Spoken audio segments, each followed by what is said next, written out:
It starts quietly, the way many consequential federal decisions do, not with a press conference or a podium, but with internal guidance. Instructions circulated, language chosen carefully, words meant to be followed, not debated. According to internal guidance reviewed by Reuters, U.S. Immigration and Customs Enforcement officers in Minnesota have been directed to change how they operate in the field. Specifically, they are instructed not to interact with what the guidance refers to as agitators during immigration enforcement operations. That word matters here. Agitators. It is not defined in public-facing terms. It appears in the guidance as a category of people officers are now told to avoid engaging with, rather than confront or respond to, during enforcement actions. The guidance does not describe a new law. It does not announce a suspension of enforcement.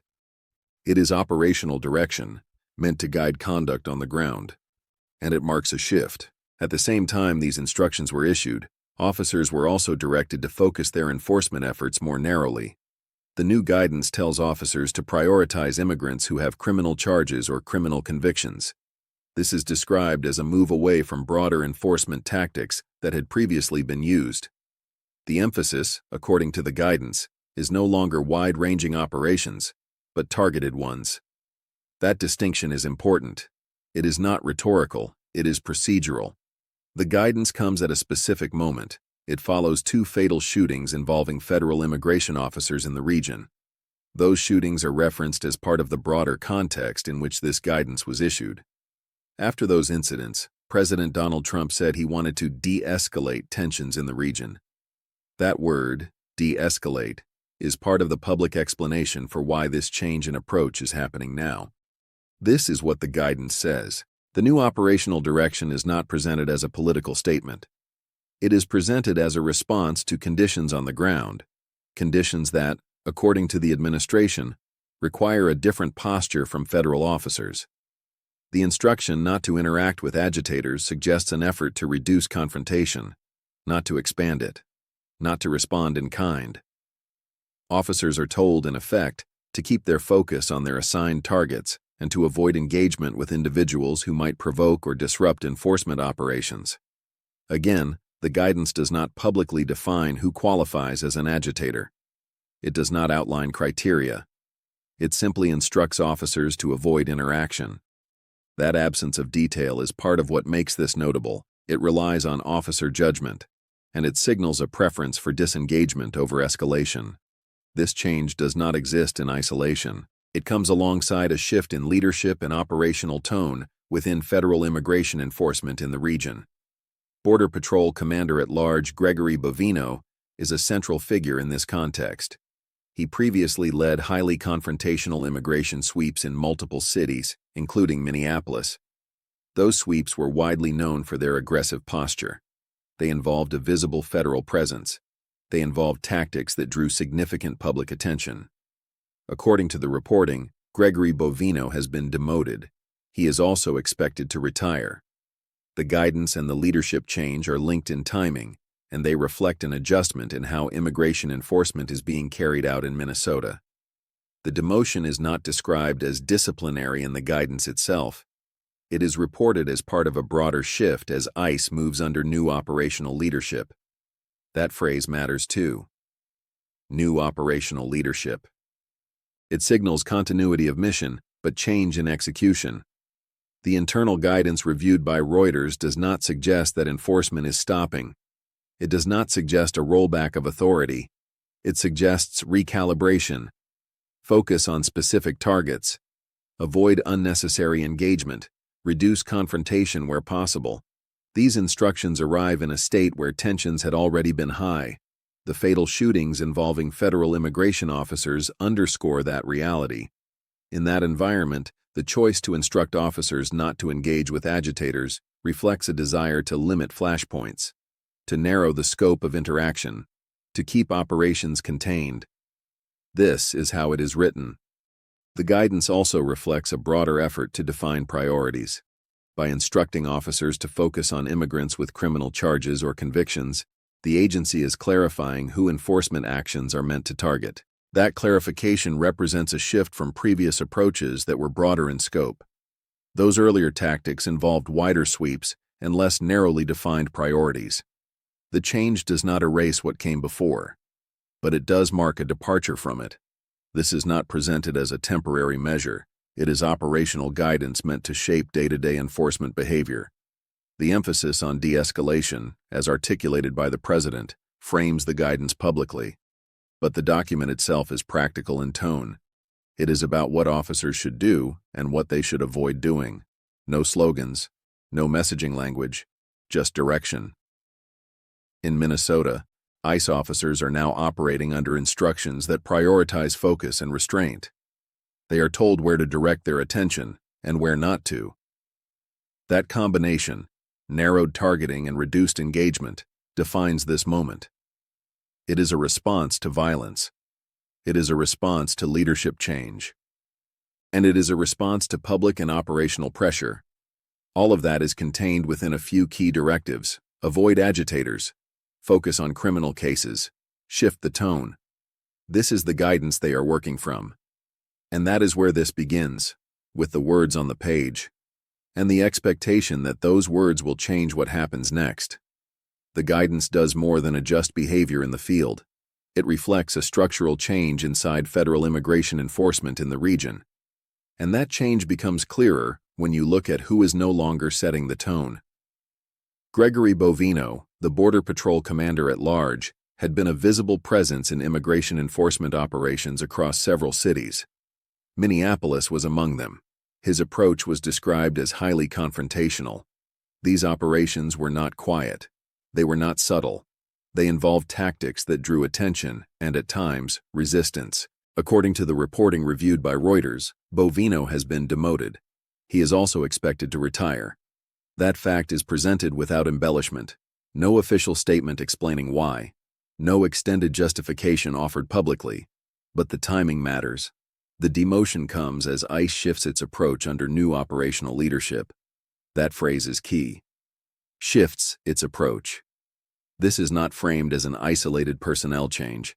It is part of a broader adjustment in how enforcement is being conducted. Under the new guidance, officers are instructed to prioritize immigrants who have criminal charges or convictions. This is explicitly described as a change from broader enforcement tactics previously used. That distinction, broader versus targeted, is central to understanding the shift. Earlier operations had a wide scope. They were not limited to individuals with criminal charges or convictions. They were expansive by design. The new guidance narrows that focus. It tells officers where to concentrate their efforts. At the same time, it tells them where not to engage. The instruction to avoid interacting with agitators is part of that recalibration. It suggests a move away from confrontation as a default response. Again, the guidance does not define the term. It does not create a checklist. It leaves room for officer discretion. That discretion now is being guided toward restraint. The context for this shift includes 2 fatal shootings involving federal immigration officers in the region. Those incidents are not detailed in the guidance, but they are acknowledged as part of the backdrop. Following those shootings, President Donald Trump said he wanted to de-escalate tensions in the region. That statement provides a public-facing rationale for the changes now being implemented. This is about pulling things back.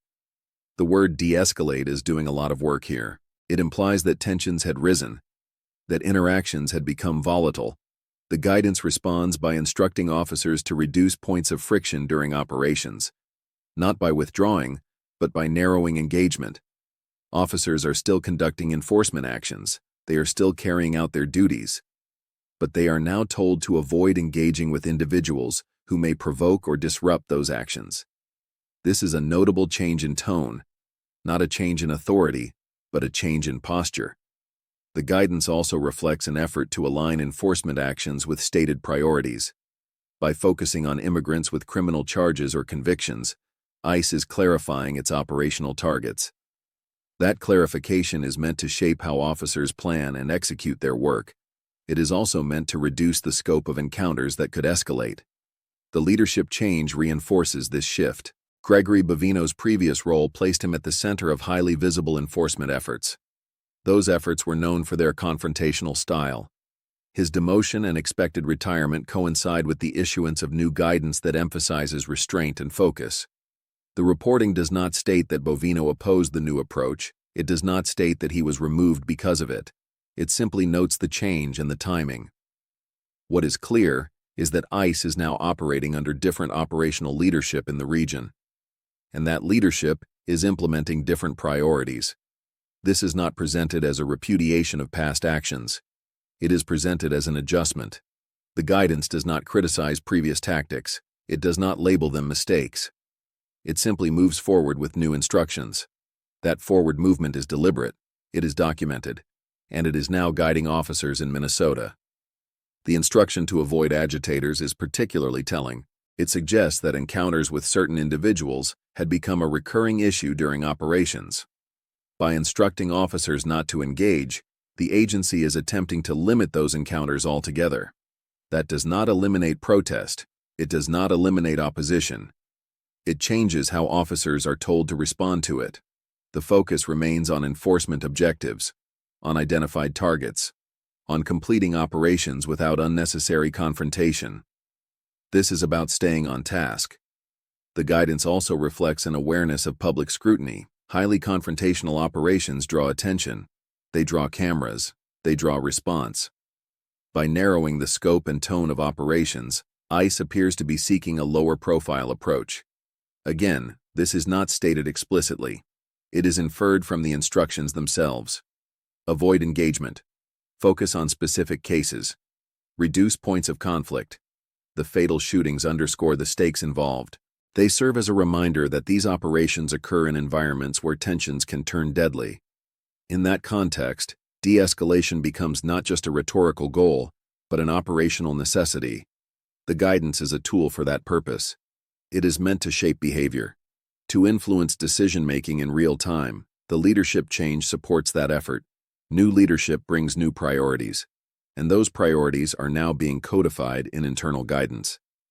This is how institutional change often happens, not with announcements, but with memos. Officers in Minnesota are now working under instructions that reflect a different balance between enforcement and engagement. The balance has shifted toward focus and restraint, toward narrower targeting, toward avoiding unnecessary interaction. This is the new posture. It is not dramatic, it is procedural, and it is consequential. Because guidance like this does not stay on paper. It moves into practice, into decisions made in the field. And that is where its impact will be felt. By the time you reach the end of this guidance, what stands out most is not what it announces loudly, but what it quietly redirects. There is no declaration of a new era, no sweeping redefinition of policy, just a set of instructions that change how officers are told to move through their work. ICE officers in Minnesota are now operating under orders that emphasize selectivity and restraint. They are told to focus their enforcement efforts on immigrants who have criminal charges or convictions. They are told to avoid interacting with people described internally as agitators. Those two directives work together. The first narrows the field of enforcement, the second narrows the field of engagement. Neither eliminates enforcement activity. Neither suspends authority. They reshape how that authority is exercised. This guidance arrives after 2 fatal shootings involving federal immigration officers. Those incidents sit in the background of every line. They do not need to be detailed to be present. After those shootings, President Donald Trump said he wanted to de-escalate tensions in the region. The guidance reflects that stated aim. This is about slowing things down. The phrase de-escalate signals a recognition that tensions had reached a level that required adjustment. Not abandonment of enforcement, but recalibration. In practical terms, officers are now instructed to avoid interactions that could escalate into confrontation. That includes engagement with individuals who may seek to provoke or disrupt operations. The guidance does not say officers should ignore their surroundings. It does not say they should retreat. It says they should avoid engagement. That distinction matters. Avoiding engagement is different from disengaging entirely. It suggests awareness without response, presence without confrontation. At the same time, the guidance directs officers to concentrate on a defined set of targets: immigrants with criminal charges or convictions. This is described as a shift from broader enforcement tactics previously used. The word broader implies a wider net. The new guidance tightens that net. The effect of this shift is twofold. First, it clarifies priorities for officers in the field. They are given clearer guidance on who to focus on and why. Second, it reduces the number of encounters that fall outside those priorities. Fewer encounters mean fewer opportunities for tension to escalate. The leadership change reinforces this approach. Gregory Bovino, the Border Patrol Commander-at-Large known for leading highly confrontational sweeps, has been demoted and is expected to retire. This change coincides with ICE shifting its approach under new operational leadership. The reporting does not assign motive. It does not draw conclusions about intent. It simply places these developments side by side, and in doing so, it shows a pattern. The confrontational tactics associated with previous operations are no longer reflected in current guidance. The emphasis now is on targeted enforcement and reduced engagement. This is a different tone. Tone matters in law enforcement. It shapes how officers approach their work. It shapes how they respond under pressure. The new guidance sets a tone that favors focus over breadth and restraint over confrontation. This does not mean the absence of enforcement. It means enforcement carried out with narrower objectives and fewer points of contact. The instruction not to interact with agitators is particularly revealing. It suggests that past operations involved repeated interactions that may have contributed to heightened tensions. By instructing officers to avoid those interactions, ICE is attempting to remove a variable from the equation, a variable that could lead to escalation. The guidance does not define agitators. It does not provide examples. That absence leaves room for interpretation. But the directive itself is clear: avoid engagement. That clarity is intentional. It gives officers a straightforward instruction that can be applied in real time. It does not require debate or analysis in the moment. Focus on the task. Avoid unnecessary interaction. Complete the operation. This is what they're being told. The fatal shootings serve as a reminder of the risks inherent in these operations. They underscore why de-escalation has become a stated priority. In that context, the guidance reads as a response to real-world consequences, not hypothetical concerns. It is an attempt to reduce the likelihood of further violence by changing how operations are conducted. The leadership change supports that attempt. New operational leadership brings new emphasis. The reporting indicates that ICE is shifting its approach. That shift is reflected both in who is leading and in what guidance officers are given. Together, these changes represent a recalibration of enforcement in Minnesota, not a reversal. A recalibration. The guidance does not look backward. It does not assess past operations. It looks forward. It tells officers how to proceed now. And that forward-looking focus is deliberate. By narrowing enforcement priorities and reducing engagement, ICE is signaling how it wants operations to unfold in the current environment. This is not about optics. It is about procedure. The internal nature of the guidance underscores that point. It is not written for public consumption. It is written for officers. Its purpose is practical: to shape decisions made in the field, to guide behavior during operations, to reduce variables that could lead to escalation. This is about control of scope, control of interaction, control of outcomes. The guidance does not guarantee those outcomes. No document can. But it establishes a framework within which officers are expected to operate. That framework prioritizes focus and restraint. It reflects a response to recent violence, and it aligns with a stated desire to de-escalate tensions. As ICE shifts its approach under new operational leadership, these instructions become the baseline. They define what is expected. They define what is discouraged. In Minnesota, enforcement operations are now guided by this recalibrated posture: targeted, contained, less confrontational. This is not the end of enforcement activity. It is a change in how that activity is carried out, and that change is documented. It is intentional, and it is now in effect. This is where things stand. The guidance has been issued. The leadership has changed.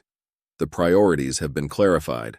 What follows will be shaped by how these instructions are implemented in practice. But the direction is set, and that is the full picture, as it exists right now.